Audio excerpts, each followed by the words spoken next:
رنج و غم کے ازالے کے لیے حضرت امام زین العابدین علیہ السلام کی دعا۔ شروع نام سے اللہ کے جو بڑا مہربان نہایت رحم کرنے والا ہے۔ اے رنج و اندوہ کے برطرف کرنے والے اور غم و الم کے دور کرنے والے، اے دنیا و آخرت میں رحم کرنے والے اور دونوں جہانوں میں مہربانی فرمانے والے، تو محمد صلی اللہ علیہ وآلہ وسلم اور ان کی آل پر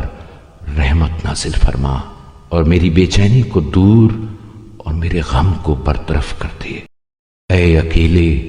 اے یکتا، اے بے نیاز، اے وہ جس کی کوئی اولاد نہیں اور نہ وہ کسی کی اولاد ہے اور نہ اس کا کوئی ہمسر ہے، میری حفاظت فرما اور مجھے گناہوں سے پاک رکھ اور میرے رنج و الم کو دور کر دے۔ اس مقام پر آیت کرسی، قل اعوذ برب الناس، قل اعوذ برب الفلق اور قل هو اللہ احد پڑھیں اور یہ کہیں، بار الہ میں تجھ سے سوال کرتا ہوں، اس شخص کا سا سوال جس کی احتیاج شدید قوت و توانائی ضعیف اور گناہ فراواں ہوں، اس شخص کا سا سوال جسے اپنی حاجت کے موقع پر کوئی فریاد رس، جسے اپنی کمزوری کے عالم میں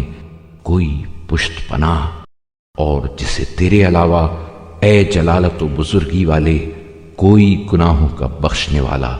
دستیاب نہ ہو، بار الہ میں تجھ سے اس عمل کی توفیق کا سوال کرتا ہوں کہ جو اس پر عمل پیرا ہو تو اسے دوست رکھے، اور ایسے یقین کا کہ جو اس کے ذریعے تیرے فرمان قضا پر پوری طرح متیقن ہو تو اس کے باعث تو سے فائدہ و منفعت پہنچائے۔ اے اللہ، محمد صلی اللہ علیہ وآلہ وسلم اور ان کی آل پر رحمت نازل فرما اور مجھے حق و صداقت پر موت دے۔